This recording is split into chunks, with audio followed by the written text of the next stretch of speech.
శ్రీదత్త గురుదత్త మొగిల్చెర్ల అవధూత శ్రీ దత్తాత్రేయ స్వామివారు లీలలు అనుభవాల గురించి తెలుసుకుంటున్నాము. తెలియగలేరా నీ లీలలు పార్ట్. ఆవుల మల్లికార్జున గారి జ్ఞాపకాలను మనం తెలుసుకుందాం. మొగిలిచెర్ల శ్రీ దత్తాత్రేయ స్వామివారికి పరమభక్తుడు. శ్రీ స్వామివారి మందిరంలో మొదటగా దత్తదీక్ష తీసుకున్న అతి కొద్ది మందిలో మల్లికార్జును కూడా ఒకడు. క్రమం తప్పకుండా స్వామివారిని సేవించుకునేవాడు. ప్రతి సంవత్సరం క్రమం తప్పకుండా దత్తదీక్ష స్వీకరించి ఆ 40 రోజుల పాటు శ్రీ స్వామివారి మందిరం వద్ద నిష్ఠతో దీక్ష కొనసాగించటం మల్లికార్జున అలవాటు. ప్రతి క్షణం శ్రీ స్వామివారి సేవలోనే కాలం గడుపుతూ ఉండేవాడు.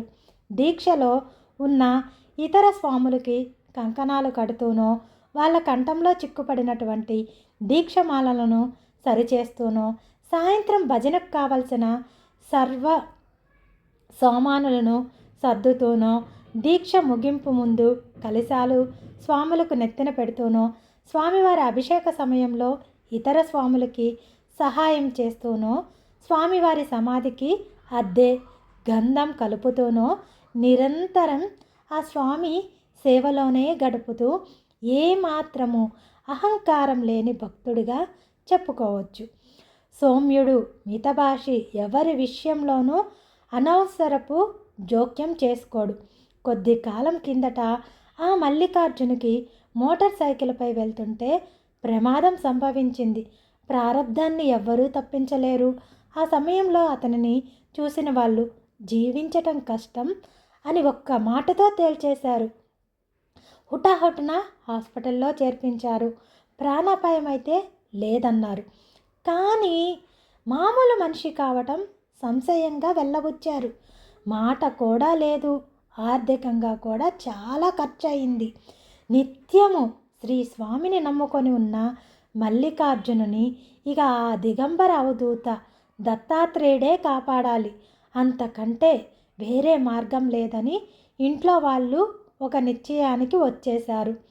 అతని భార్య, తల్లి ఇద్దరూ చెరోవైపు పట్టుకొని స్వామివారి మందిరానికి తీసుకువచ్చారు. ఆ దత్తాత్రేయుడి వద్ద నిలబెట్టారు.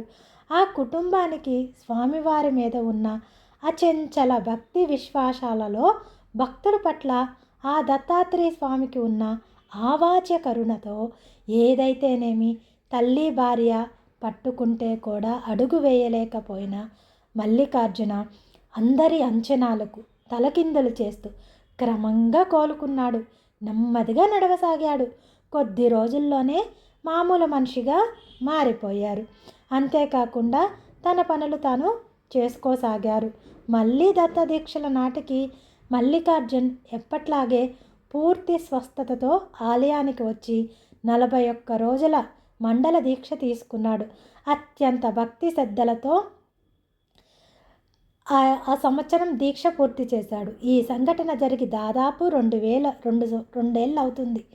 ఈ సంవత్సరం కూడా మల్లికార్జున దత్తదీక్ష స్వీకరించి శ్రీ స్వామివారి సన్నిధానంలో ఉన్నాడు.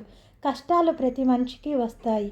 ఆ దత్తుడి మీద విశ్వాసం ఉంచి తన కర్తవ్యం తాను చేస్తూ ఆ దత్తాత్రేయుడిని సహస్ర బాహువులతో కాపాడుతాడు అని నమ్మి ఆయన సేవలో తరించినటువంటి మల్లికార్జున జీవితంలో జరిగినటువంటి గొప్ప అనుభవం ఇది మనందరితో పంచుకున్నారు.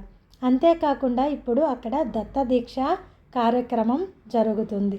ఎవరైనా మీకు దత్తాత్రేయుని అనుగ్రహంగా కష్టాల నుంచి బయటపడాలి అనుకుంటే ఆ యొక్క సన్నిధానాన్ని చేరి దత్తదీక్షను తీసుకోండి. సర్వము దత్తాత్రేయుని అనుగ్రహంగా మీ బాధలన్నీ తీరుతాయి. సర్వం శ్రీ దత్తాత్రేయ స్వామి కృపగా భావిస్తున్నాను. నమస్కారాలు.